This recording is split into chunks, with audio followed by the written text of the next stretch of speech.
नमस्कार, आदाब। Crime petrol Dastak में आप सभी का स्वागत है। आज हम आपको दिखा रहे हैं पुणे में हुए एक रीसेंट केस का दूसरा और आखिरी भाग। एक retired police officer Surendra Prajapati की बेटी दिव्या की मौत रहस्य में घिरी थी। पुणे क्राइम ब्रांच ने किया इसका खुलासा। 17 जनवरी 2012 एक सिक्योरिटी एजेंसी में इंटरव्यू देने के बाद retired police officer Surendra Prajapati दोपहर 12:30 बजे अपने घर पहुंचते हैं, जो धनकवाड़ी पुणे में है। पहुंचते ही सुरेंद्र देखते हैं कि उनकी बेटी दिव्या मरी पड़ी है और उसका दुपट्टा उसके गले से लिपटा हुआ है। क्राइम साइट पर इन्वेस्टिगेशन के बाद पुलिस इस नतीजे पर पहुंचती है कि घर में कोई जबरदस्ती नहीं घुसा है, पर दिव्या का मोबाइल फोन और कबर्ड में रखे गए गहने मिसिंग। फिर भी स्थानीय पुलिस इस केस पर बहुत आगे नहीं बढ़ पाती और धीरे धीरे ये केस सुसाइड केस माना जाने लगता है। पर पीड़ित के पिता सुरेंद्र प्रजापति पुलिस कार्रवाई से संतुष्ट नहीं है। वो बार बार कमिश्नर ऑफ पुलिस से शिकायत करते हैं। कमिश्नर इस केस को जून 2012 में क्राइम ब्रांच के हवाले करते हैं। क्राइम ब्रांच इस केस में पूरे जोश के साथ कूद पड़ती है, ये साबित करने कि ये केस एक मर्डर केस है और तब तक है जब तक सुसाइड थ्योरी सिद्ध नहीं हो जाती। सुरेंद्र प्रजापति के शक का एकमात्र निशाना होता है रवि नायर, दिव्या का मंगेतर, जिसने दिव्या से 11 साल पहले शादी का वादा किया था और जो अभी तक नहीं निभाया। इस बात को लेकर दिव्या काफी डिस्टर्ब रहा करती थी, पर दिव्या की छोटी बहन धनश्री को यह आरोप बहुत अजीब लगता है, क्योंकि उसके हिसाब से रवि और उसकी मरहूम बहन दिव्या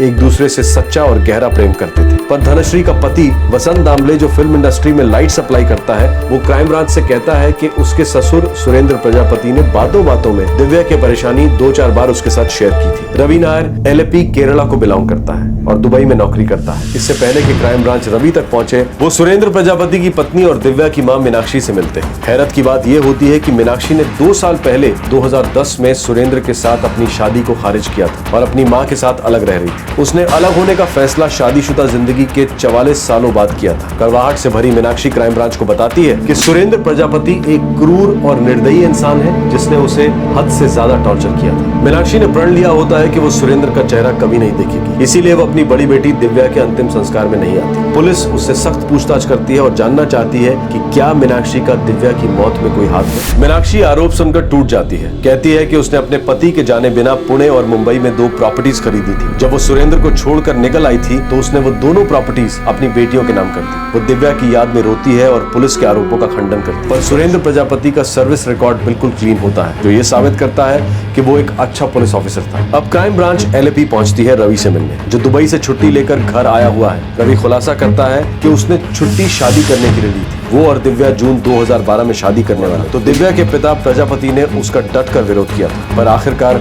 समय के साथ प्रजापति नरम पड़ गए और उन्होंने अपनी मंजूरी दे दी। लेकिन तब तक काफी समय निकल चुका था और इसी दौरान रवि को दुबई में नौकरी मिल गई। 11 साल के बाद अब जून 2012 में रवि और दिव्या की शादी होनी थी, पर जनवरी में ही दिव्या की मौत हो गई। पुलिस अब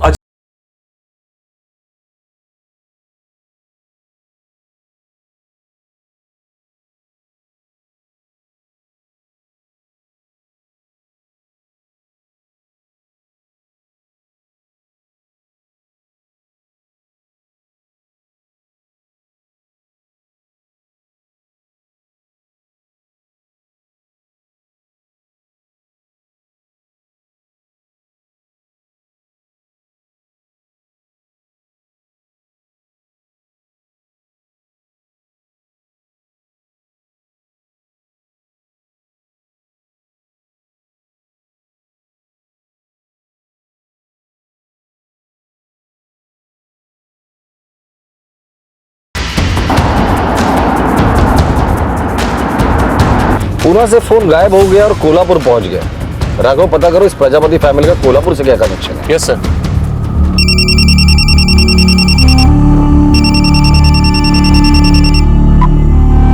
हेलो,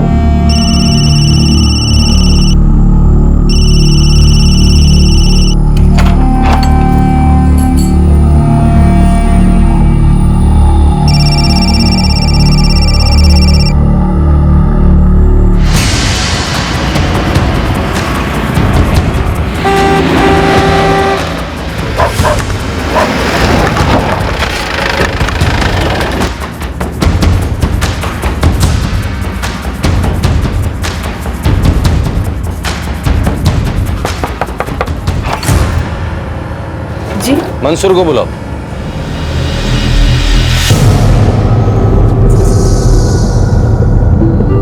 कहाँ मिला? मिला नहीं साहब, खरीदा, वो भी 3 दिन पहले। कहाँ से? दुकान से साहब, मार्केट में मोबाइल की दुकान है ना, वहां से। चल ले चल वहां।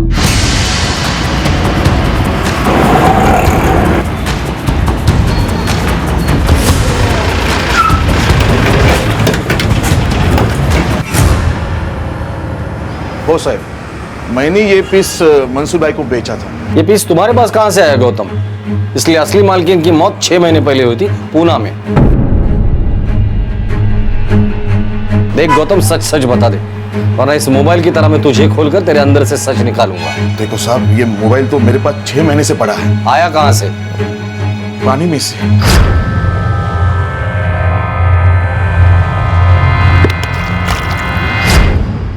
पूरा डिब्बा हो गया था साहब, पूरा सर्किट बदलना पड़ा। 6 महीने से मैं रोज इस मोबाइल से कुछ ना कुछ कीड़ा करता रहा, एकदम ब्रांड न्यू बना डाला। फिर 2 हफ्ते में चालू हो गया साहब। फिर तूने ये मंसूर को बेच दिया? मंसूर भाई को पसंद आया, मैंने बोला ठीक है, अभी इतनी मेहनत की है, 4 पैसे आएंगे, तो मैंने पीस इसे बेच दिया। साहब मुझे इसके बारे में कुछ नहीं पता था, पसंद आया मैंने खरीद डाला। गौतम, ये फोन खुद पानी में से तैरकर तुम्हारे पास आया था क्या? सुनील ने इसे पानी में से निकाला और 150 रुपए में मुझे बेचा। ये सुनील कौन है? सुनील शेवड़े साहब, यही बाजू के चाल में रहता है।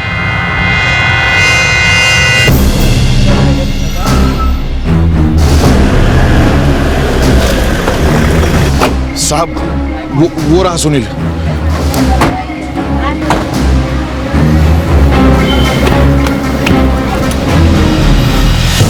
कहाँ मिला? अरे खरं काय ते सांग बाबा, सच बोल। अरे पुणे में किसी मरी हुई औरत का फोन है।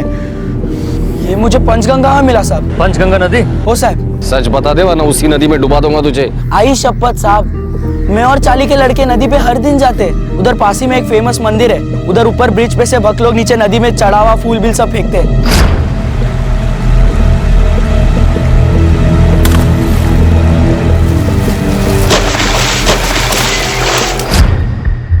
कभी बोले तो 4-6 महीने पहले की बात है। नहीं नहीं, उससे भी पहले, जनवरी के टाइम। लेकिन ये तेरे ही हाथ में कैसे आया? नसीब से साहब, ऊपर से बक लोग जो भी फेंकते हम लोग डुबकी लगाते, जो हाथ में लगा अपना रख लेते या बेच देते, 2 पैसा भी मिल जाता है साहब। मेरे हाथ में ये फोन आया।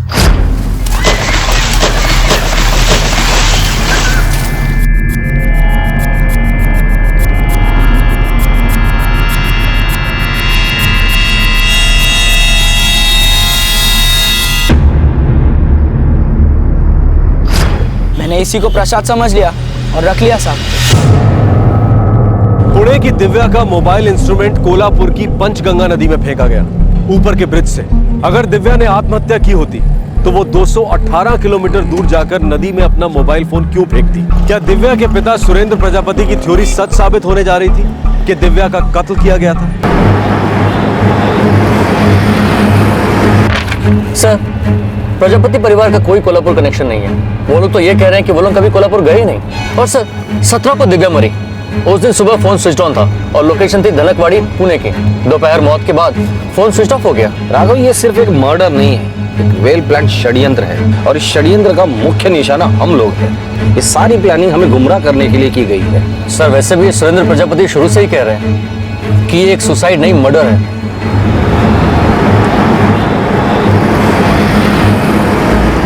राघव, सुरेंद्र प्रजापति एक रिटायर्ड पुलिस ऑफिसर है, उन्होंने इस षड्यंत्र को सूंघ लिया था।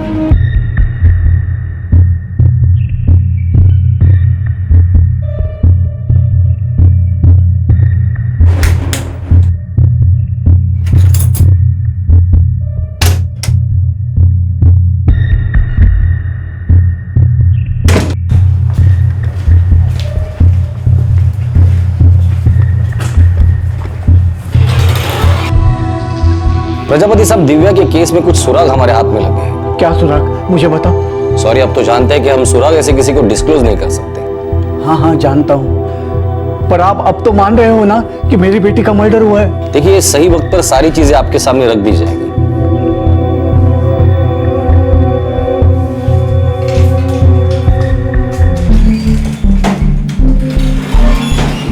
सर, कोल्हापुर के हर ज्वेलरी शॉप में खबरियों को रेड अलर्ट पर लगा दिया है। गुड। इस दिव्या के केस में कोल्हापुर के किसी बंदे का कोई ना कोई तो कनेक्शन जरूर है, बस वो हाथ लग जाए, ये केस क्रैक करके ही रहेंगे।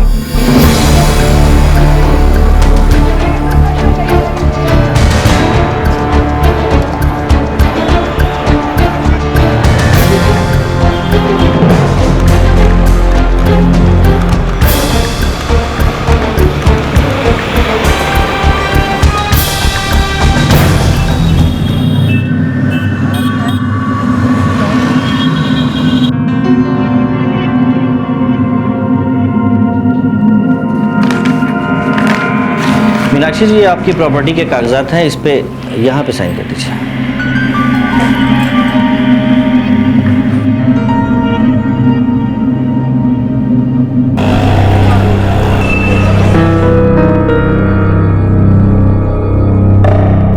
भाई ने दूसरा घर भी मेरे नाम पे ट्रांसफर कर दिया। धनश्री, सोच रहा हूँ अगर मीरा रोड का घर और पुणे का घर बेचकर हम लोग यहाँ कल्याण में नया घर खरीद लेंगे तो बाबा कहाँ रहेंगे? कहाँ रहेंगे मतलब? हमारे साथ। और कहाँ?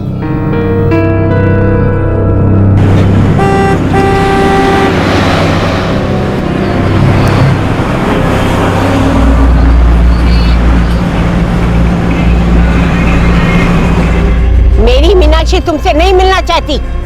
मुझे भी कोई शौक नहीं आई साहब। वो मेरे घर के साथ खिलवाड़ कर रही है। बात तो मैं करके रहूंगा। बात करने के लिए बचा ही क्या है अब? एक बात समझ लो, वो घर तुम्हें कभी नहीं मिलेगा। मेरा घर मुझे नहीं मिलेगा? मेरे साथ फ्रॉड किया, मेरी मेहनत की कमाई से घर खरीदा, पर नाम खुद का दिखा, जॉइंट नाम से नहीं खरीदा। अभी इस उम्र में मेरे हाथ में क्या आया? कुछ नहीं। मैं कैसे जीऊंगा? तुमने कभी किसी को जीने दिया? अब तुम जियो या मरो, मुझे कोई फर्क नहीं पड़ता। तेरी तो धोखा फोन से तुझा, अगर मेरी मीनाक्षी को हाथ भी लगाया, चल निकल।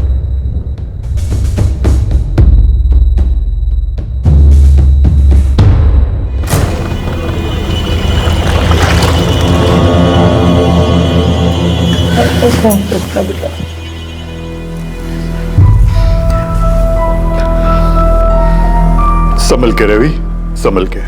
आप भी अपना ख्याल रखना। जो हुआ वो बहुत बुरा हुआ, लेकिन तुम्हारे सामने सारी जिंदगी पड़ी है।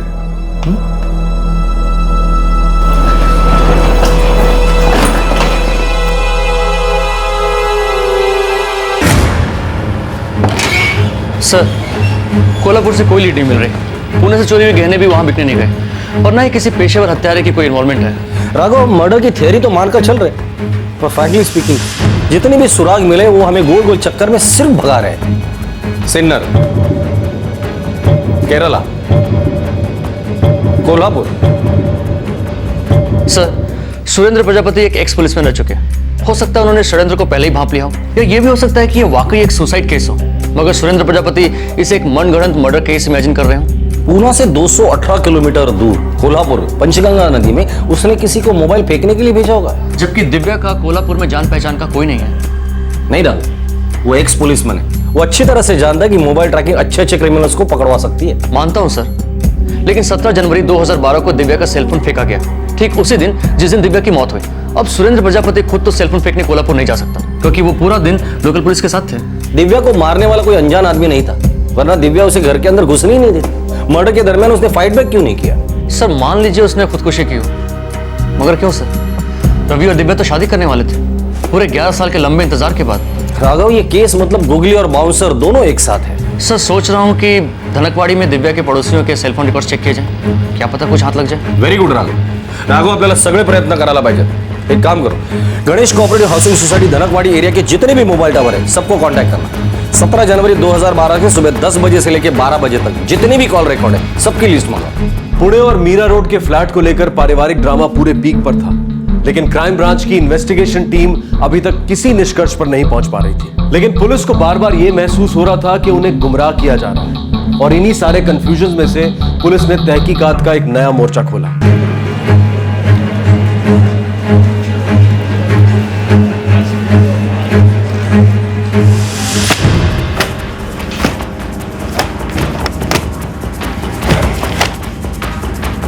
सर, 17 जनवरी 2012 को सुबह 10 से 12 बजे के बीच गणेश सोसाइटी धनकवाड़ी से 1,74,000 कॉल्स किए गए। कोई बात नहीं, चलो घास के बोरी में से सुई ढूंढते हैं।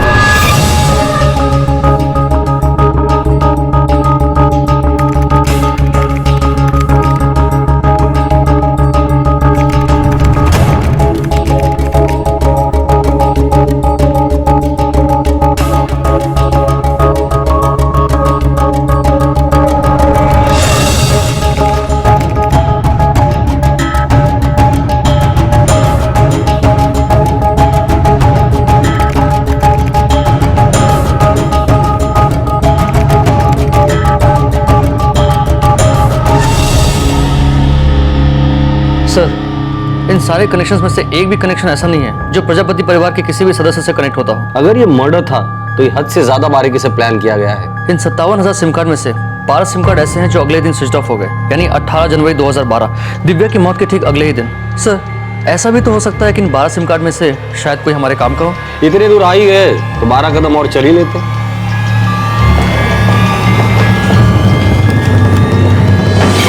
उन 12 सिम कार्ड में से 11 लोगों की सेलफोन कंपनी से हमारी बात हुई है। या तो फोन डैमेज है या सिम, लेकिन एक सिम अजीब है। क्यों? ये सिम 17 जनवरी 2012 को ही स्विच ऑन हुआ और 17 तारीख को ही स्विच ऑफ हुआ। किसी से कोई बात नहीं हुई, ना कोई इनकमिंग कॉल ना कोई आउटगोइंग कॉल, बस 6 एसएमएस हुए हैं 17 जनवरी को ही सुबह 6 से 9:30 बजे के बीच। सिर्फ मैसेजेस? यस सर, सिर्फ एसएमएस। किसने भेजे थे? दिव्या प्रजापति ने। सिर्फ SMS messages? Yes sir, Divya Prajapati ने भेजे। किस नंबर पर भेजे हैं और किसे भेजे हैं ये तो पता चल सकता है, लेकिन मैसेज में क्या था इसका रिकॉर्ड सेलफोन कंपनीज नहीं रखती, प्राइवेसी रूल के खिलाफ है। दिव्या प्रजापति के सेल से इस सिम पर 6 मैसेजेस भेजे गए थे और उसी दिन दिव्या की मौत हो गई थी। किसके नाम पर है ये सिम कार्ड? दिनेश दामले, कल्याण से खरीदा गया सर। ये दिनेश कोई अजनबी नहीं है, दिव्या की बहन धनश्री के पति वसंत दामले का भाई है। दादा, कुछ हुआ क्या?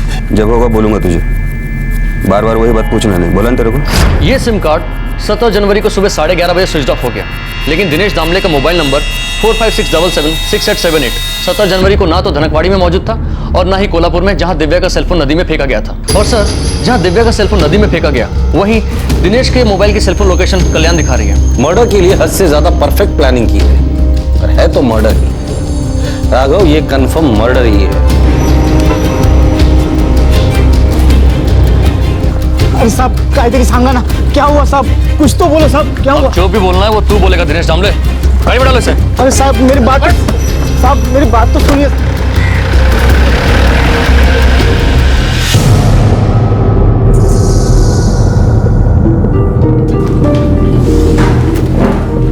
कोल्हापुर कहाँ है? बोल ना, कोल्हापुर कहाँ है? कोल्हापुर कहाँ है कोल्हापुर? अपने महाराष्ट्र में साहब। पुणे से कोल्हापुर तक का डिस्टेंस बोल। पता नहीं साहब। कैसे गया था? बस से गया था, टैक्सी से, या खुद की गाड़ी है तेरी? कहाँ साहब? ये पंचगंगा नदी, उसके ऊपर ब्रिज है। बस से कहाँ उतरा था या बस से ही फेंक दिया था? ये नदी में फेंका था ना? हाँ?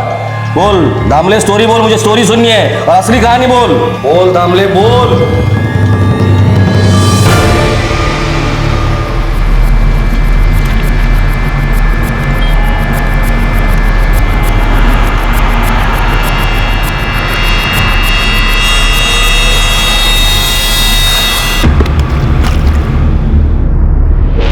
बस से उतरा था साहब और नदी में फेंक दिया। नदी में क्यों? और वो भी कोल्हापुर की पंचगंगा नदी क्यों चुनी? कोल्हापुर क्यों? क्यों कोल्हापुर ही क्यों चुना? कौन है कोल्हापुर में? गहने कहाँ है? बता दामले, गहने कहाँ है? मेरे मामा के घर। मामा कहाँ है तेरा? कोल्हापुर। दिव्या को क्यों मारा?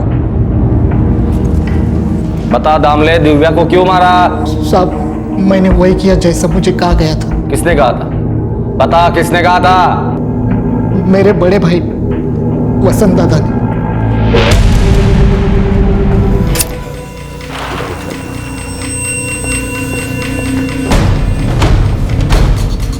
चल चल। क्या हुआ साहब?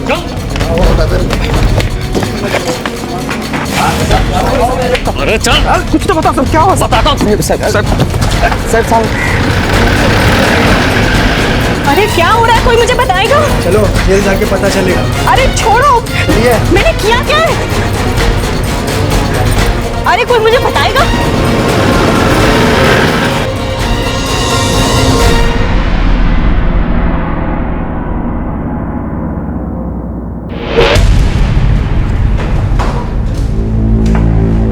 अपने आप से बोलेगा या बुलवाने का इंतजाम करूं? दिव्या को क्यों मारा? फटाफट बोल, दिव्या को क्यों मारा? मुझे इन सब के बारे में कुछ नहीं मालूम साहब, कुछ नहीं मालूम। तो तुम्हारी आई ने ऐसे ही अचानक से पूना वाला फ्लैट तुम्हारे नाम पे कर दिया? साहब, आई ने ऐसा क्यों किया मुझे नहीं मालूम, मुझे सच में कुछ भी नहीं मालूम।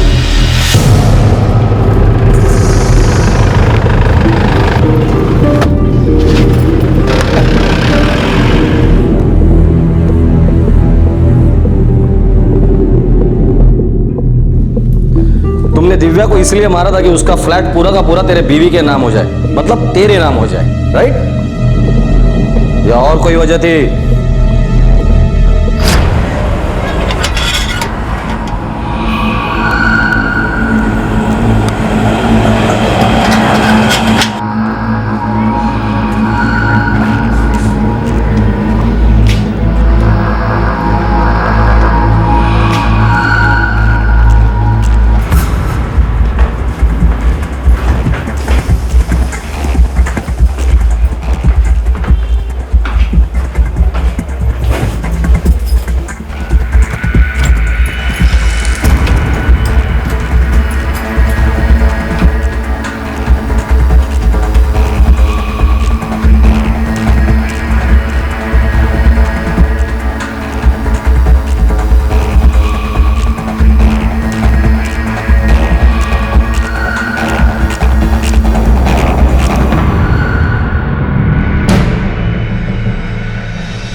संजीत और दिनेश भाई आप अंदर कैसे आए? दिव्या तो कुछ बात करनी थी आपसे। हाँ पर आप अंदर कैसे आए? और तुम्हारे प्लान के मुताबिक मीनाक्षी जी ने फ्लैट तुम्हारी बीवी धनश्री के नाम पे कर दिया, राइट? मीनाक्षी जी, ये आपकी प्रॉपर्टी के कागजात हैं, इस पे यहाँ पे साइन कर दीजिए।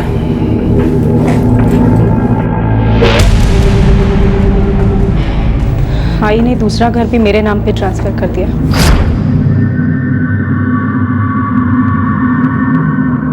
पूरी प्लानिंग की गई है। पहले दिव्या को मार डालो, फिर उसकी सारी प्रॉपर्टी धनश्री के नाम ट्रांसफर करवा दो। आई तुझे शपथ, मुझे नहीं पता था कि वसंत इन सबके पीछे है। मैंने तुझे घर दे दिया था ना, क्यों धनश्री? आई देवा शपथ, मैं सपने में भी नहीं सोच सकती थी कि वसंत दिव्या ताई को मार डालेगा। आई मेरा विश्वास कर, मुझे कुछ नहीं पता था। धनश्री को इसके बारे में कुछ आइडिया नहीं है कि हम लोगों ने क्या किया ऐसा। सच में उसे कुछ नहीं मालूम। ये सारा कांड तुम दो भाइयों ने मिलके किया? प्लानिंग सारी मेरी थी साहब, सिर्फ मेरी। नहीं नहीं नहीं, ऐसा हो ही नहीं सकता। इतनी अकल तो तेरे में है ही नहीं। सच बता, और कौन शामिल था इसमें? मीनाक्षी प्रजापति, रवि नायर या और कोई था? जल्दी बोलो।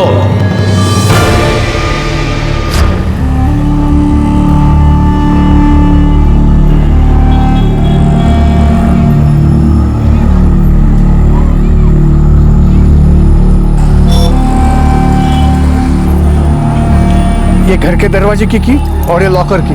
उसका मोबाइल लेने मत भूलना, उस पे सारे एसएमएस होंगे। नहीं भूलेंगे। अपने मोबाइल साथ में नहीं ले ना? नहीं, आपने जैसे कहा था वैसे मुंबई में ही छोड़ दिए। ठीक है, चलो निकलो, खत्म कर दो किस्सा।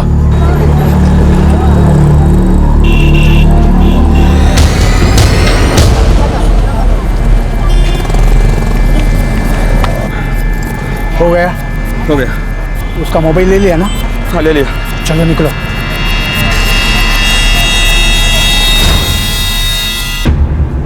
पूना आने से पहले तक हम सिर्फ एसएमएस से कांटेक्ट में थे साहब। नया सिम लिया था साहब इस काम के लिए। मेरे ससुर प्रजापति साहब दिव्या के मोबाइल से रिप्लाई करते थे। उन्होंने बोल कर रखा था कि फोन कॉल बिल्कुल मत करना।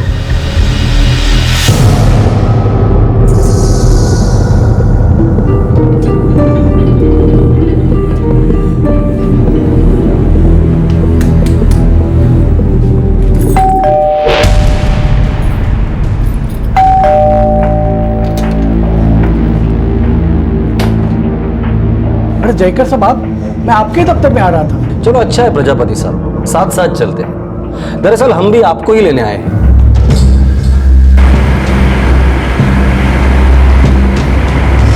कुछ पता चला? इन्वेस्टिगेशन कहां तक पहुंची? बहुत आगे तक पहुंचे प्रजापति साहब, बहुत आगे तक। प्रजापति साहब, आपने अगर जोर नहीं दिया होता ना तो ये केस कभी सॉल्व ही नहीं होता। एक सुसाइड केस बनकर रह जाता बंद फाइलों में। मतलब ये मर्डर केस है, राइट? पकड़ो उस रवि नायर को। प्रजापति साहब, एक कहावत है, आदमी ढिंडोरा तब पीटता है जब वो चाहता है कि लोगों का ध्यान उसकी तरफ जाए, या फिर तब वो दूसरी किसी आवाज को दबाना चाहता है। क्या मतलब?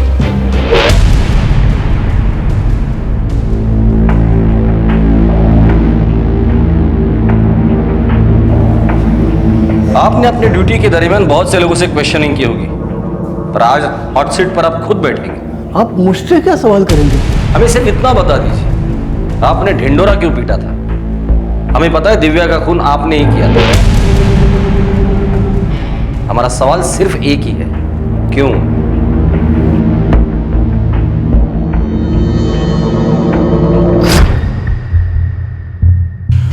वो रवि आया था। सुना है जून की डेट फिक्स हो रही है। पूरे 11 साल के बाद शादी कर रहा है दिव्या से, छुट्टी भी लेने वाला है। ससुर जी, बहुत दिनों से एक बात कीड़े की तरह दिमाग में घुस रही है, लेकिन सोच रहा हूँ बोलूं या नहीं बोलूं। अबे इतना बोला है तो बोल ही डाल, नहीं तो मेरे दिमाग में कीड़ा आ जाएगा कि साले क्या बात थी। दिव्या ताई की शादी हो गई तो उसके बाद आपका क्या होगा? क्या होगा यानी? जैसा हूं वैसे रहूंगा। कहाँ रहेंगे आप? कहाँ रहेंगे? सासू माँ ने पहले ही फ्लैट दिव्या ताई के नाम कर दिया है। वो रवि जैसे ही एंट्री लेगा आपको किक मारेगा, किक, और आप सीधे सड़क पे आके गिरोगे। आपका पैकअप। वैसे भी दिव्या ताई सासू माँ की हालत के लिए आपको फुलटू जिम्मेदार समझती है। साली कैसी फैमिली मिली है मुझे। मेरी पत्नी मीनाक्षी ने मेरे पीठ में छुरा खोपा, 2 प्रॉपर्टीज कर दी सिर्फ अपने नाम पर।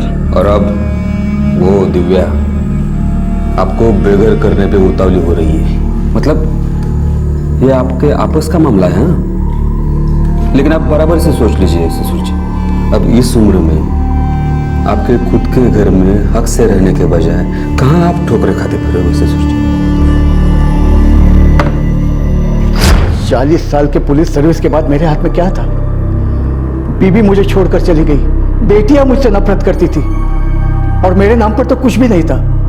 सर छुपाने के लिए छप्पड़ नहीं था, और सब लोग मुझसे ऐसे पेश आते थे जैसे मुझ पर एहसान कर रहे हैं। आप यहाँ रहते आए हैं, आप आगे भी यहीं रहेंगे बाबा? ये घर मेरी कमाई से खरीदा गया है, इस पर मेरा नाम होना चाहिए। अगर ऐसा ही है बाबा, तो फिर आप मुझे एक बात बताइए, आई ने आपके नाम पे ये घर क्यों नहीं किया? क्यों मेरे नाम पे ट्रांसफर किए? उसने चीटिंग की है, धोखा दिया है मुझे। नहीं बाबा, आप सच सुन सकते हैं तो सुनिए। आप शराबी हैं, लोगों को जानवरों की तरह मारते हैं। अगर आई आपके नाम ये घर कर देती ना, तो आप उसको और हम दोनों को घर के बाहर निकाल सकते थे। मैं इतना बड़ा राक्षस हूँ तो क्यों रहती है मेरे साथ? क्यों नहीं चली गई अपने आई के साथ? चली जाती, लेकिन उसने साथ चलने के लिए नहीं कहा, क्योंकि आपने उसको इतना टॉर्चर किया कि उसके अंदर की ममता मर गई। जिंदा लाश बना के रख दिया था आपने। वो कभी महसूस ही नहीं कर पाई कि जो तकलीफ वो बर्दाश्त कर रही थी, वही तकलीफ हम भी झेल रहे थे। और इस सबके जिम्मेदार आप हैं बाबा, आप। चुप कर, नहीं तो एक लगाऊंगा कान के नीचे। हाथ उठाने के अलावा आप कर ही क्या सकते हैं बाबा? देखा जाए तो मुझे और धनुश्री को भी आप ही की तरह होना चाहिए, बदतमीज और बेशरम। लेकिन मैंने मेरे खून की गंध को बाहर निकाल दिया है, जो मुझे आपके हिस्से से मिली थी। मैंने हमेशा आपको पिता का मान दिया है, देती हूँ और देती रहूंगी। आपको घबराने की जरूरत नहीं है। आप इस घर में आराम से रह सकते हैं, कोई नहीं निकालेगा आपको। लेकिन ये घर मैं आपके नाम नहीं करूंगी। कचरा कर दिया मेरा, इज्जत का फलूदा बना दिया मेरे। 40 साल की पुलिस ड्यूटी में लोग मेरे सामने थर थर कांपते थे। मेरा नाम सुनते ही गुनाहगार अपने गुनाह कबूल करते थे। और यहाँ देखो, एक मामूली मुजरिम की तरह मैं खड़ा था अपने ही बेटी के सामने, और उसकी हिम्मत देखो, मेरी गलतियां निकालती थी और मुझे कहती थी मेरे घर पर मेरा कोई हक नहीं है।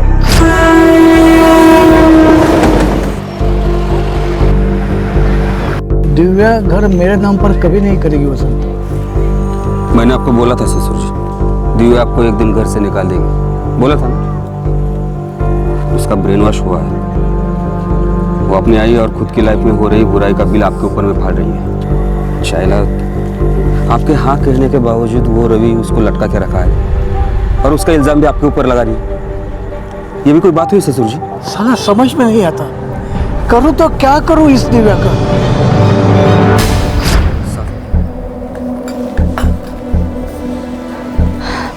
आहो, वैसे तो हम लोग यहाँ पर मजे में हैं, पर जब कभी ऐसा लगा कि यहाँ जम नहीं रहा तो हम लोग मीरा रोड वाले घर में जाकर रहेंगे। अपना ही तो है, मस्त है ना? खाएगा मस्त है हाँ? तेरी आई ने दिव्या को 2 BHK दिया और तुझे सिर्फ 1 BHK। हंसा काय बोलता है? दिव्या ताई बड़ी है ना मुझसे। हाँ, तू छोटी है, औकात से भी छोटी है, लेकिन तेरी जरूरतें बड़ी है। उसका वो रवि दुबई में सर्विस करता है, बड़े बड़े नोट छापता है। अपने पास क्या है? 2 BHK मिलता है तो कुछ सुकून मिलता है। बस मुझे इस बारे में और कोई बात नहीं करनी। आई ने जो कुछ भी दिया है सही दिया है और सोच समझ कर दिया है। अब दुनिया इधर की उधर हो जाए, मैं ना आई से झगड़ा करूंगी ना ताई से। तेरे इसी अंधे प्यार का फायदा उठाया उन्होंने, तेरी आई और ताई ने। कुछ भी मत बोलते जाइए। मैं, आई और ताई, हमारे रिश्ते को आप कभी समझ ही नहीं सकोगे। बाबा का सालों का दर्द हम सब ने मिलकर सहा है। उस दर्द की डोर से बंधे हुए हैं हम। कोई भी हमारे रिश्ते में फूट नहीं डाल सकता।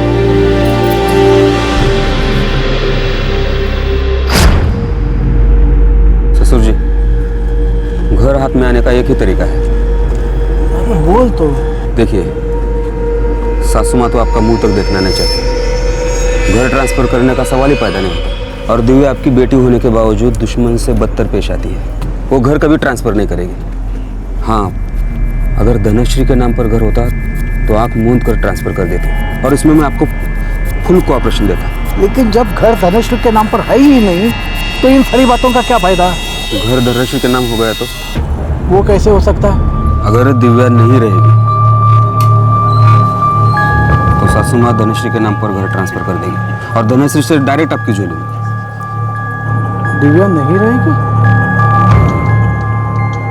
दिव्या नहीं रहेगी का क्या मतलब? कहाँ जाएगी वो? ससुर जी, आप इतने साल पुलिस में रहे हैं, कुछ तो सोचिए, कुछ तो तोड़ निकालिए। मैं हूं ना आपके साथ।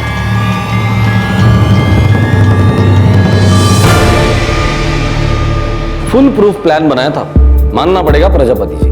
और वो जोर जोर से चिल्लाना कि ये सुसाइड नहीं मर्डर है, वो तो मास्टर स्ट्रोक था आपका। इससे तो जिंदगी भर आपका कोई शक ही नहीं कर पाता। एक रिटायर्ड पुलिस ऑफिसर होने के बावजूद आपने इतना बड़ा और भयानक गुनाह किया और बाकी गुनहगारों की तरह एक बेसिक सच्चाई भूल गया। Crime never page, never. आज तक इस दुनिया में कोई भी परफेक्ट क्राइम नहीं हुआ है और ना ही कभी होगा।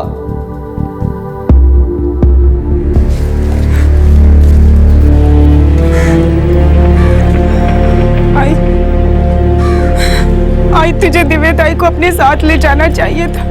क्यों नहीं ले गई उसे अपने साथ? क्यों आई? बहुत बड़ी भूल हो गई मुझसे।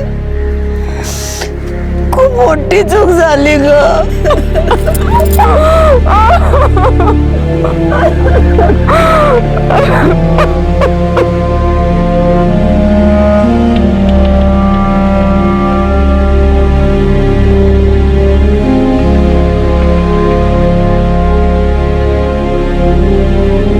मैंने जून में 2 महीने की छुट्टी ली है।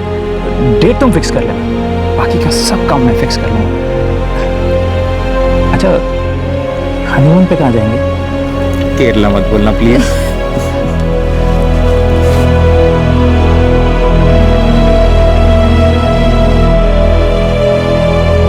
एक बाप इतना इनसिक्योर हो गया था कि उसने अपनी ही बेटी को मरवा दिया।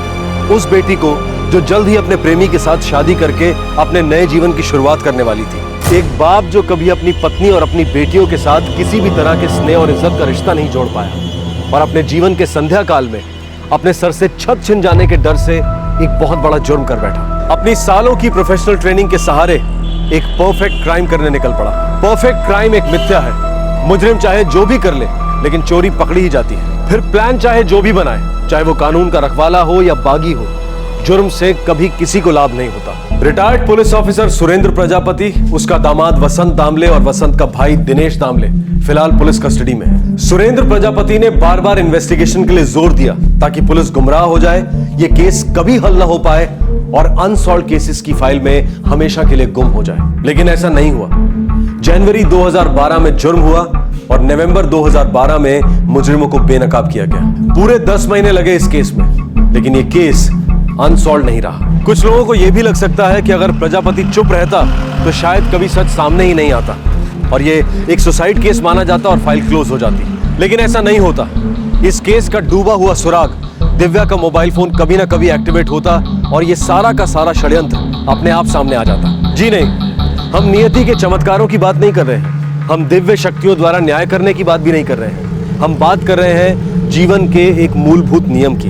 मुजरिम अपने जुर्म को लाख छुपाने की कोशिश करे, मिटाने की कोशिश करे, लेकिन जुर्म की निशानियां, उसके धब्बे मिटाए नहीं मिटते। वो मुजरिम के दरवाजे पर दस्तक देने पहुंच ही जाते हैं। आपसे फिर मुलाकात होगी क्राइम पेट्रोल दस्तक में एक और नए केस के साथ।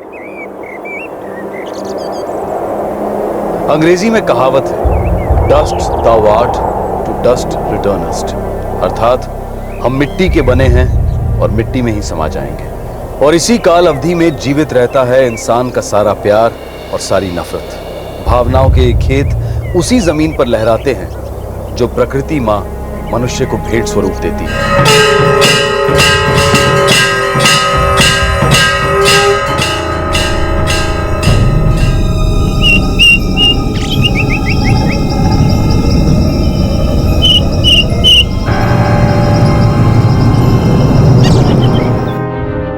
जिसका पति 3 महीने से गायब हो, वो सब्र कैसे कर सकता है इंस्पेक्टर? हम हर मुमकिन कोशिश कर रहे हैं माधुरी जी, और हमें यकीन है कि हम गोविंद राजपूत को ट्रेस कर ही लेंगे। लेकिन आपको भी थोड़ा समझना चाहिए कि अगर अपनी मर्जी से कोई कहीं चला जाता है तो हमारे लिए काम दोगुना मुश्किल हो जाता है।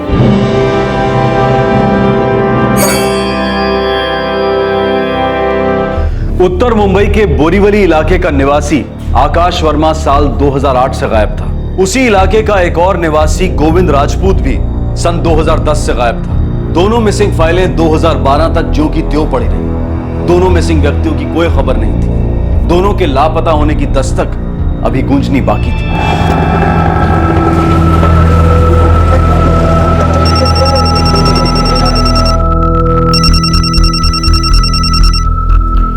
Hello, mister Datta, Mansukhani here. बोले मिस्टर मनसुखानी। मिस्टर दत्ता, जो प्लॉट आपको मखीजा बेचने की कोशिश कर रहा है वो अंडर लिटिगेशन है।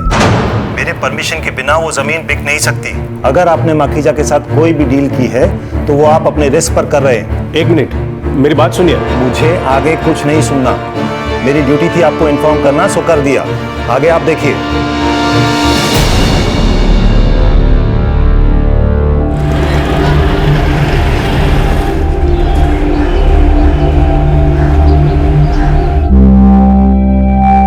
संभल के जाना और बड़ौदा पहुंचते ही फोन करना। सबसे पहले फोन, समझ गए?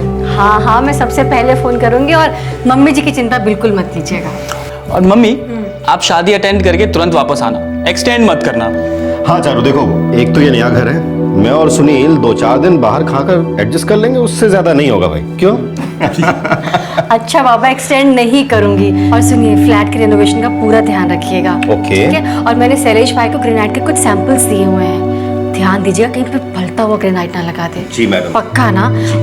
पूरा ध्यान दीजिएगा फ्लैट पे। ओके मैडम, और कुछ नहीं, बस चले। माफ। चलो, अपना ध्यान रखना। हाँ, bye. Bye, C you.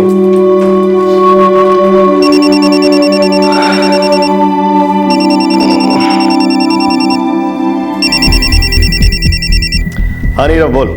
Rajesh, urgent मिलना है। 12 बजे ठीक रहेगा? हाँ, मिल सकते हैं। कुछ खास बात हुई क्या? हाँ, कांदीवली हाईवे के पास जो नया रेस्टोरेंट है ना, स्पाइस कोर्ट, वहीं पे मिलते हैं। मुझे मलाड में काम भी है। ठीक है, 12 बजे मिलते हैं। क्या हो पापा, कोई टेंशन है? नहीं, कुछ नहीं।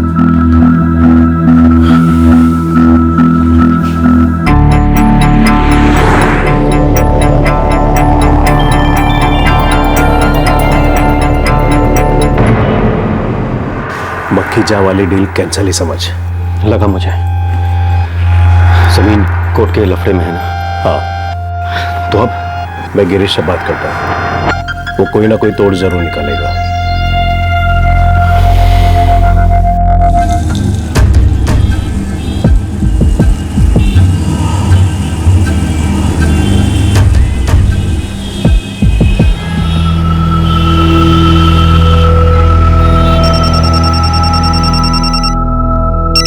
अरे इस समय कौन है? मैं देखती हूँ। निर्मला, कोई ब्रोकर हो ना तो कहना जगदीश भाई खाना खा के सो गए।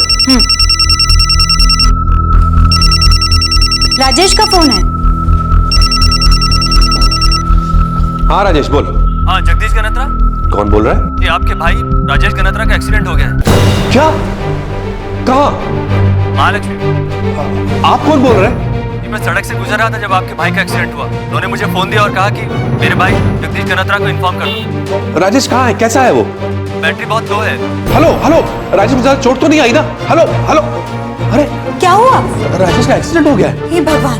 महालक्ष्मी में, और जिसने फोन किया उससे ज्यादा बात नहीं हो पाई, कह रहा बैटरी डाउन हो रही है। राजेश भाई कहाँ हैं, कैसे हैं? आप जाके देखिए ना। मैं तुरंत निकलता हूँ, तुम कमलेश को फोन करके बताओ। हाँ मैं करती हूँ। हेलो।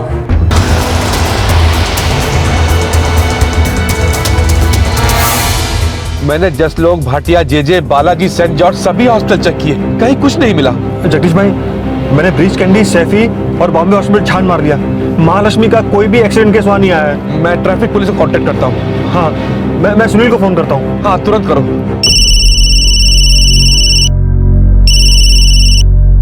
हाँ कमलेश काका। सुन सुनील, एक बैड न्यूज है। तेरे पापा का एक्सीडेंट हो गया है। एक्सीडेंट? कहाँ पे?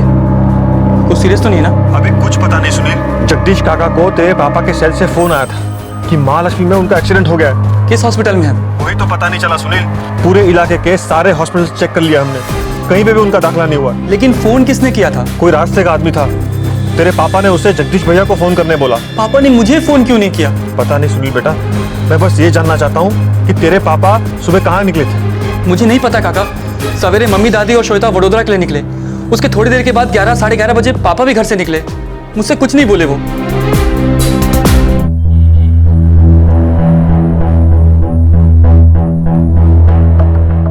नहीं साहब, महालक्ष्मी जोन से कोई भी इनोवा के एक्सीडेंट केस रिपोर्ट नहीं हुई है। ठीक है, तो आप बता रहे थे कि आपका भाई राजेश गनात्रा बोरीवली में रहता है। हाँ साहब, रात 8:30 बजे उस आदमी ने राजेश के फोन से मुझे फोन किया था और उसके बाद से उसका फोन स्विच ऑफ आ रहा है। अभी तो 11 बजे हैं। अगर मैं आपकी जगह होता तो बोरीवली पुलिस स्टेशन में उसकी मिसिंग रिपोर्ट दर्ज कराता।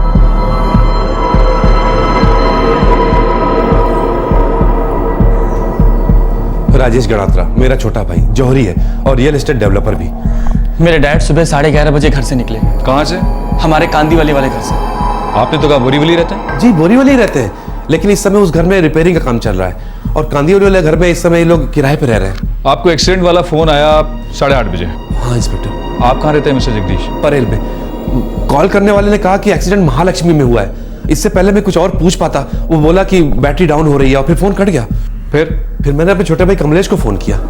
सर, हम दोनों ने साउथ मुंबई का हर हॉस्पिटल छान मारा, राजेश भाई कहीं भी एडमिट नहीं हुए थे। फिर मैंने सुनील को फोन किया ये पता करने के लिए कि राजेश भाई सुबह कहाँ के लिए निकले थे। इंस्पेक्टर साहब, हम ट्रैफिक हेडक्वार्टर्स भी जाके आए, लेकिन वहां भी कोई एक्सीडेंट केस रजिस्टर हुआ ही नहीं था। सुबह तक वेट करते हैं। हो सकता है जिसने भी कॉल किया हो उसने गलती से महालक्ष्मी बोला हो या फिर आपने गलत सुना हो।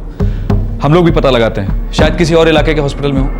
और हाँ, राजेश गनात्रा की एक तस्वीर लगेगी आइडेंटिफिकेशन के लिए। 29 अप्रैल 2012 ऐसा लग रहा था कि जौहरी और real estate developer Rajesh Ganatra का एक्सीडेंट हो गया है, पर उसके भाई और उसके परिवार वालों को उसका कोई पता नहीं मिल रहा था। और इस एक्सीडेंट की खबर राह चलते एक आदमी ने राजेश के मोबाइल फोन से ही दी थी। एक्सीडेंट की सुबह घर से निकलते वक्त राजेश किसी टेंशन में था। एक जमीन की डील को लेकर परेशानी चल रही थी। इस जमीन की डील ने दस्तक दी राजेश के गुमशुदा होने की, पर इस हादसे के असली इशारे सालों पहले दिए गए थे।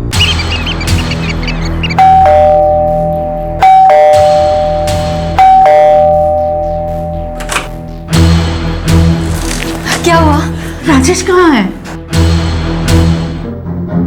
मम्मी आप लोग यहीं रुको, मैं पुलिस स्टेशन जा रहा हूँ। जगदीश काका और कमलेश काका वहीं आ रहे हैं। लेकिन घर से निकलते वक्त तेरे पापा ने कुछ तो बोला होगा ना? नहीं मम्मी, कुछ नहीं बोले, बस थोड़े टेंशन में लग रहे थे। क्या हुआ पापा, कोई टेंशन है?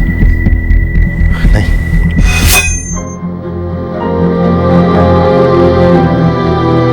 हम राजेश के ऑफिस भी गए थे, लेकिन कल वो ऑफिस गया ही नहीं था।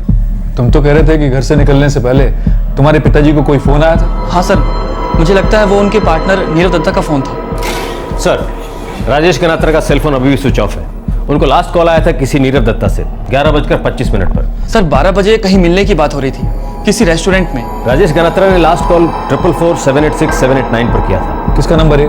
कोई गिरीश चौबे सर।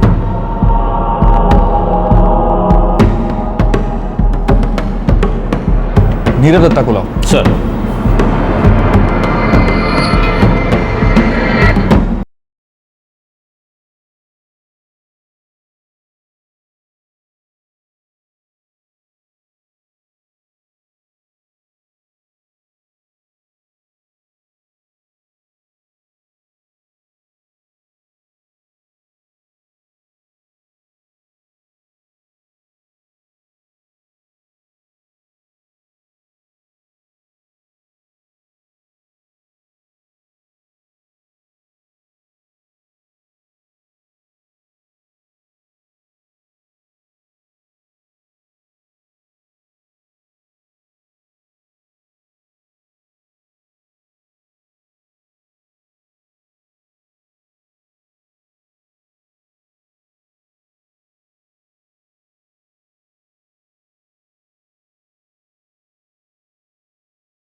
मैं और राजेश एक प्लॉट खरीदना चाहते थे विरार के पास। एक बिल्डिंग बनाने का प्लान था। उस जमीन को लेकर हमारी बात इतनी आगे बढ़ चुकी थी कि जब पता चला कि वो जमीन लिटिगेशन में है, कोर्ट में ये गिरीश चौबे कौन है? मैं गिरीश से बात करता हूँ, वो कोई ना कोई तोड़ जरूर निकालेगा। गिरीश मेरे और राजेश की तरफ से उस जमीन के लिए पार्टी से बात कर रहा था। रियल एस्टेट डीलर है।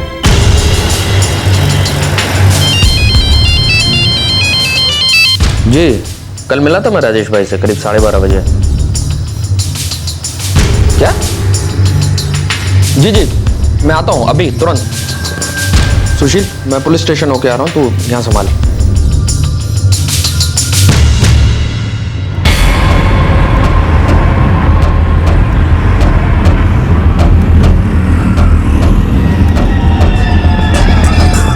जी हाँ सर, मिला था मैं कल राजेश भाई से। कहाँ और कब?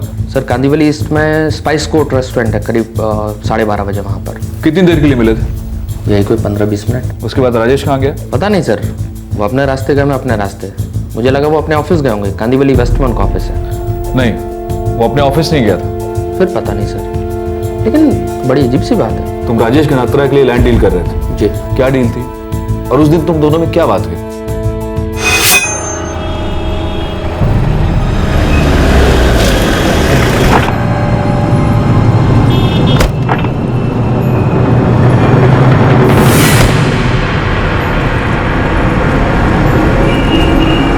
राजेश भाई वो जमीन सोना है, सोना हर डेवलपर की आंख में। लेकिन अब लिटिगेशन में है तो हम क्या कर सकते हैं? गिरीश यार तुझे नहीं पता था इसके बारे में?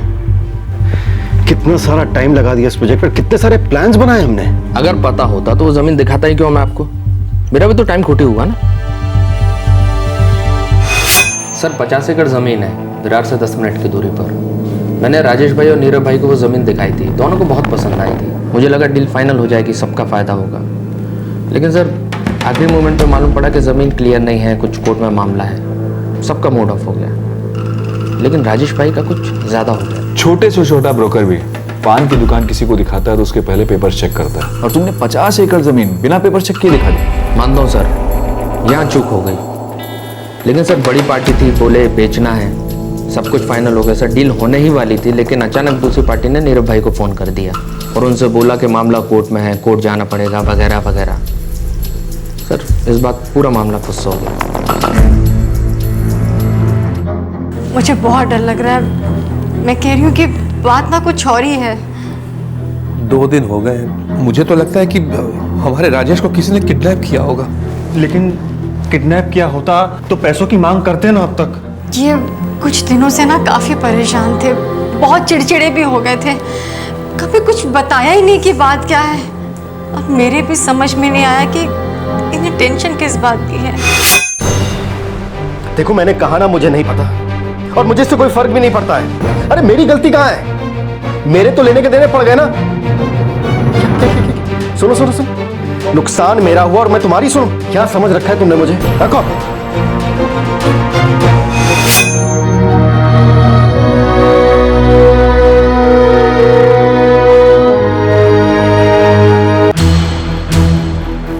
इंस्पेक्टर, वो जमीन जितनी मखीजा की है उतनी मेरी भी। मेरी रजामंदी के बिना वो 1 इंच भी नहीं बेच सकता। ये देखिए, मामला कोर्ट में है और जब तक कोई फैसला नहीं हो जाता कोई उस जमीन को टच भी नहीं कर सकता। पहले कोर्ट का परमिशन लगेगा, फिर मेरा परमिशन, तब और सिर्फ तब कोई डील हो सकती है। आपने नीरव दत्ता को फोन किया था? हाँ, करना ही पड़ा, मेरी ड्यूटी थी, वरना उनको तो कभी जमीन मिलती नहीं, फालतू में इतना मेहनत करते।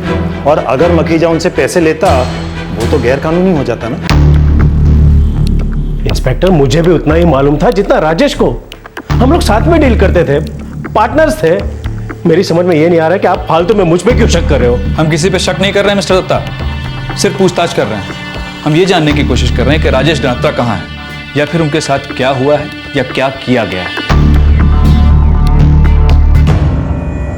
सेलफोन अभी भी स्विच ऑफ ही है सर, और अनट्रेसेबल भी। और हाँ सर, राजेश गनात्रा की वाइफ चारुलता गनात्रा से भी बात हुई। उन्होंने कहा कि कुछ दिनों से वो टेंशन में थे, उन्हें शक है कि शायद किडनैपिंग हुई होगी। ना ना, किडनैपिंग का केस होता तो अब तक रैंसम कॉल आ जाती। एक डील होते होते रह गई, इसमें किडनैपिंग का एंगल कहां से आने लगा? बोलकर स्टोरी कुछ और ही है। कोई असली कहानी छुपाकर दूसरी कहानी पेश कर रहा है। कौन है और क्यों कर रहा है, ये हम पता लगाएंगे।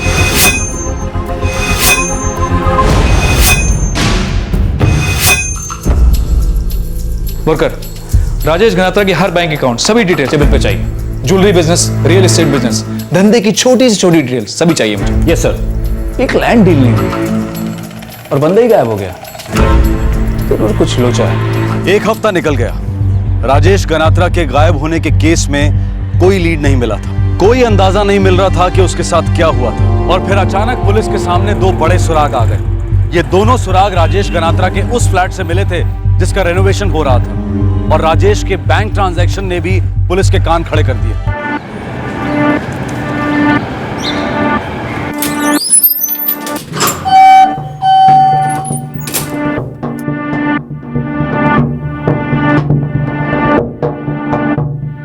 सतवीर, मेरे को लकड़ी का काम शाम तक पूरा चाहिए और तू उसको ठीक से मिला ना।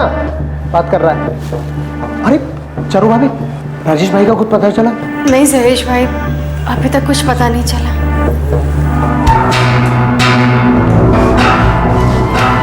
हाथ चलाना क्या कर रहा है?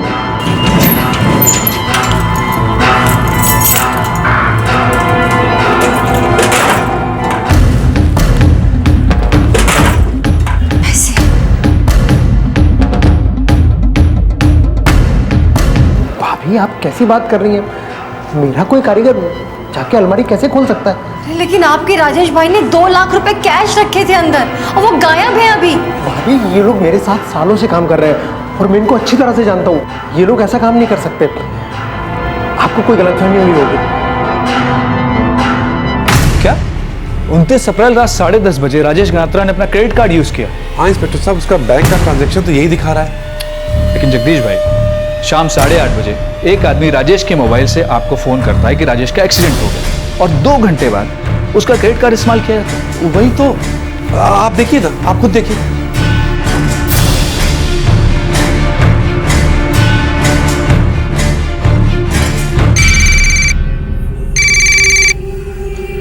हाँ चारू, बोलो। क्या?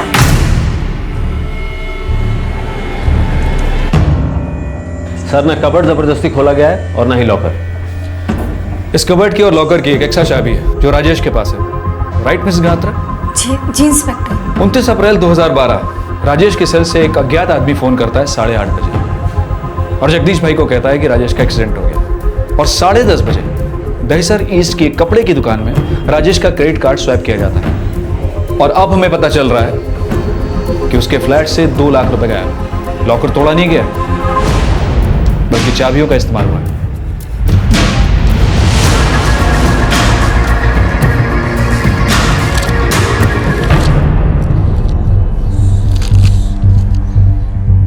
ये तो राजेश गनात्रा का नाम लिखा है। साहब, मैं ड्यूटी पे नहीं था, नाइट ड्यूटी वाला था। राधे श्याम। तो राधे श्याम को हाजिर करो फौरन। सर, कोई गेम खेल रहा है और राजेश की जान खतरे में हो सकती है। उसका सेल फोन इस्तेमाल होता है, उसका क्रेडिट कार्ड इस्तेमाल होता है, उसके लॉकर की चाबियां भी इस्तेमाल होती हैं। ऐसा गेम कौन खेल सकता है जगदीश भाई? इंस्पेक्टर साहब, अगर मेरे पति यहाँ पर आए होते तो वो रजिस्टर में अपना नाम क्यों लिखते, वो भी अपने ही फ्लैट में आने के लिए? और इस रजिस्टर में जो हैंड राइटिंग है वो मेरे हस्बैंड की नहीं है। चाबियां किसी और के पास भी हैं? साहब राधेश्याम 29 तारीख को ड्यूटी पर यही था साहब। राधेश्याम, राजेश गनात्रा अपने ही फ्लैट में जाने के लिए रजिस्टर में एंट्री क्यों करेगा? नहीं साहब, जब तक मैं ड्यूटी पर था राजेश साहब आए नहीं। तो फ्लैट में कौन गया था? वो बोले कि कॉन्ट्रैक्टर हैं। क्या क्या क्या बकवास कर रहा है? कॉन्ट्रैक्टर तो मैं हूँ साहब। उस दिन रात को मैं नहीं आया था। अब ये झूठ बोला, झूठ क्यों बोल रहा है? नहीं साहब, ये साहब नहीं थे, वो कोई और था। कौन था? वो साहब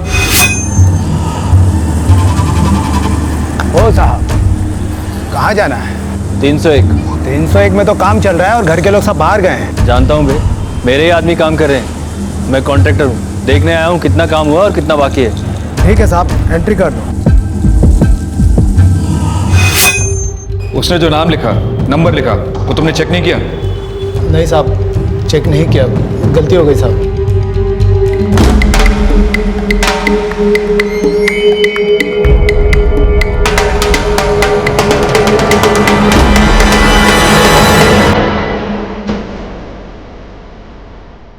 नहीं सर, नहीं सर, ये भी नहीं, नहीं सर, नहीं सर। तुम्हें उस आदमी की शक्ल ठीक से याद है? हाँ साहब, देखेंगे तो पहचान लेंगे। इसके चार्टर्स को बुलाओ। सर।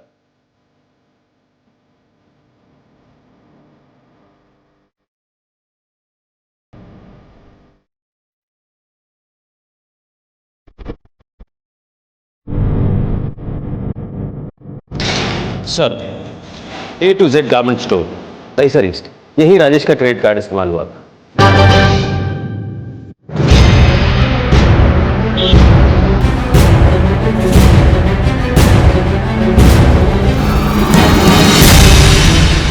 सर 2012। सीसीटीवी कैमरा नहीं है आपकी दुकान में? सर अभी कुछ दिन पहले ऑर्डर्स दिए थे, अभी इंस्टॉलेशन होना बाकी है। पिछले 4 सालों से हम लोग सभी दुकानदारों को बार बार कह रहे हैं कि सीसीटीवी कैमरास लगवाइए, सीसीटीवी कैमरास लगवाइए, लेकिन आप लोग सीरियसली लेते नहीं। सेल्समैन था रविचंद्र जी, बुलाइए। 29 अप्रैल 2012 रात 10:30 बजे एक आदमी ने 6 शर्ट खरीदी थी, तब तुम काउंटर पे थे? हाँ सर, मुझे क्लियर याद है, उस आदमी ने 6 शर्ट लिए थे। वो आदमी याद है? हाँ साहब, मुझे क्लियर याद है। सर ये देखिए, एकदम फर्स्ट क्लास मटेरियल है, आप पे बहुत मस्त लगेगा। ये पैक कर दे। सर एक नया रेंज है, आप पे बहुत सूट करेगा। अबे ओ, तूने सुना मैंने क्या बोला? बस यही शर्ट पैक कर दे और कुछ नहीं चाहिए मुझे। Okay sir. सर मुझे वो आदमी इसलिए याद है क्योंकि आज तक इतने जल्दी 6 शर्ट किसी ने नहीं खरीदे थे।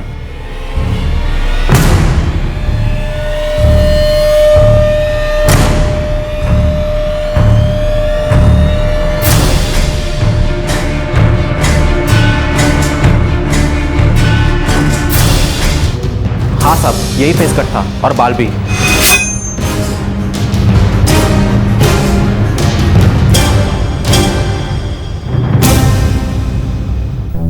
तू जा, जरूरत पड़ेगी दोबारा बुलाएंगे। ठीक है साहब।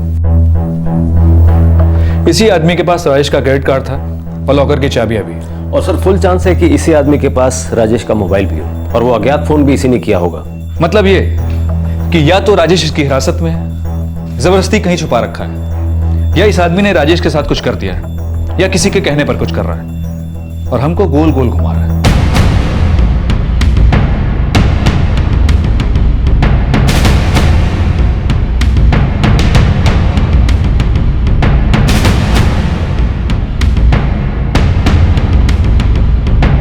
और राजेश खुद भी तो ऐसा करवा सकता है सर। हम लोगों ने जिन जिन लोगों को क्वेश्चन किया है, सबकी जन्म कुंडली निकलवाओ और इस स्केच को सारे पुलिस स्टेशन सर्कुलेट करवा दो। कोई कमीना हम पर बाउंसर पे बाउंसर डाल रहा है।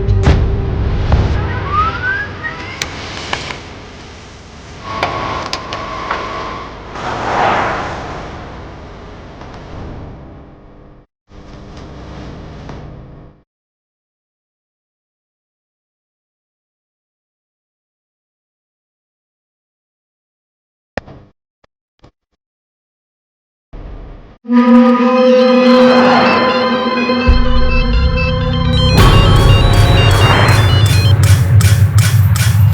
ठंडा होने तक मुंबई से निकल ले।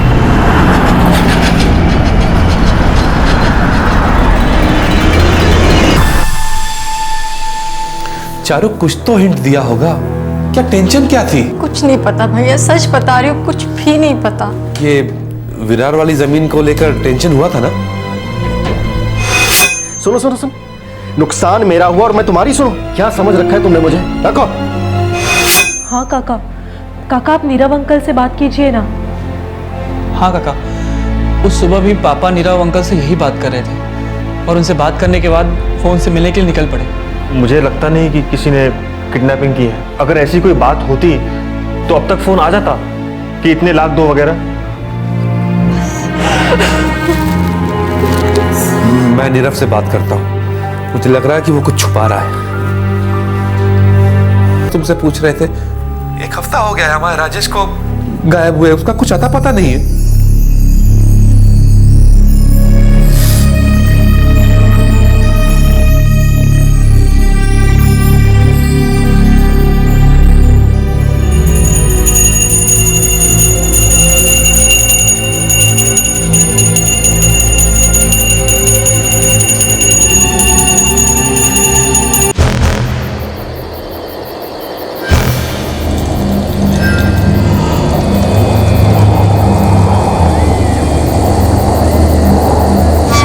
में एंटर किया तो वो उसका पार्टनर बन गया। गिरीश चौबे, इसकी फिल्मी स्टोरी है सर। ये उत्तर प्रदेश को बिलोंग करता है। 22-23 साल पहले मुंबई आया। शुरुआत की भाड़े का ऑटो चलाकर, उसके बाद धीरे धीरे ये किसी प्रॉपर्टी ब्रोकर का असिस्टेंट बन गया, फिर ब्रोकर बन गया। करते करते वो नॉर्थ मुंबई की रियल एस्टेट बिजनेस का सबसे बड़ा प्लेयर बन गया। यहाँ भी शुरुआत की फ्लैट और दुकान को किराए पर चढ़ाने से। अब तो बड़े बड़े बिल्डर्स के साथ उठता बैठता है, प्रॉपर्टी की डीलिंग्स करता है, करोड़ों में खेलता है। प्रॉपर्टी डील्स में सब कुछ सीधा नहीं होता बोलकर हम सब जानते हैं। गिरीश जिस जमीन का सौदा राजेश और नीरव के साथ कर रहा था वो भी करोड़ों की थी सर। वो लिटिगेशन में थी, कोर्ट में 2 पार्टियां उस पर लड़ रही थी। सर, मनसुखानी का पार्टनर मखीजा आया था प्रस्ताव लेकर कि जमीन बेचनी है, ग्राहक ढूंढो। सच कहूँ साहब, मुझे मालूम था कि मामला कोर्ट में है, लेकिन मखीजा बोला कि अगर एक बार बोली लगेगी तो Mansukhani out of court settlement करेगा। सर, इसी भरोसे मैंने राजेश भाई और नीरव भाई को जमीन दिखाई। दोनों को कुछ बड़ा करना था और मनसुखानी ने टांग अड़ा दी। सर, अपनी लाइन में ऐसा होता है, जब किसी को ऑफर किया गया पैसा पसंद नहीं आता, मन नहीं भरता या और पैसा चाहिए तो किसी भी बात पर आ जाते हैं और डील कैंसिल कर देते हैं। राजेश गनात्रा इस लाइन में 4 साल से, उसने भी ऐसा होता देखा होगा पहले, ये लास्ट मिनट पे डील कैंसिल होना। जरूर देखा होगा साहब, यही बात तो अपन को समझ में नहीं आई। एक डील कैंसिल हो गई तो इतना परेशान काहे हुए राजेश भाई? और सच कहूँ साहब तो 29 तारीख को जब मैं राजेश भाई से मिला था, जिस दिन से वो गायब, उस दिन वो किसी भी परेशानी में नहीं लग रहे थे। मेरे रोज की तरह उनसे बात हुई।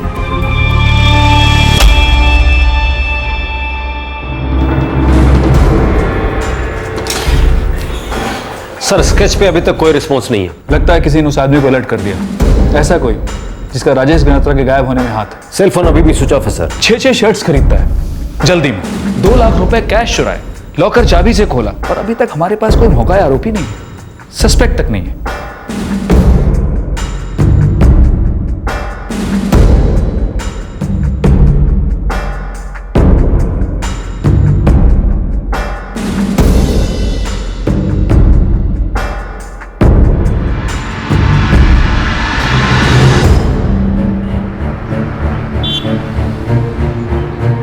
कमिश्नर साहब, 1 महीना हो गया है, हमारा भाई राजेश अब तक गायब है। और अब बोरीवली पुलिस स्टेशन की मिसिंग फाइल्स में हमारे भाई का केस दफन होकर रह गया। सर, उसका क्रेडिट कार्ड यूज हुआ है, उसके लॉकर की चाबी यूज हुई है, लॉकर से कैश गायब है। लेकिन सर, इसका यह मतलब नहीं कि राजेश खुद से कहीं चला गया है। सर, वो इस तरह का आदमी है ही नहीं। सर, कुछ अर्जेंट बेसिस पे करवा दीजिए, हो सकता है हमारे भाई की जान खतरे में हो।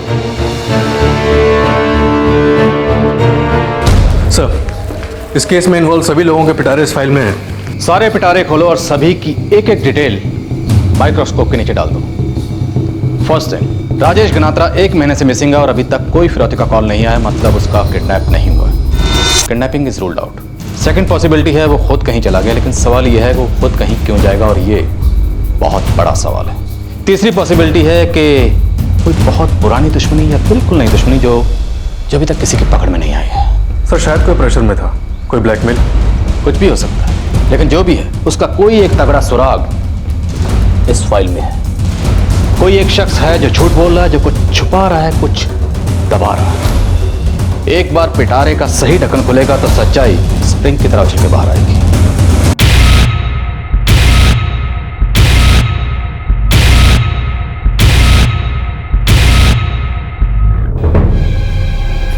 क्या हो पापा, कोई टेंशन है?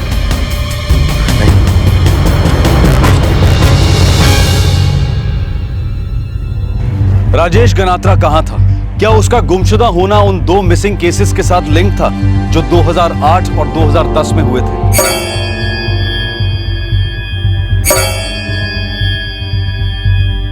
कहीं ऐसा तो नहीं था कि किसी को लोगों को गायब करने की लत लग गई थी?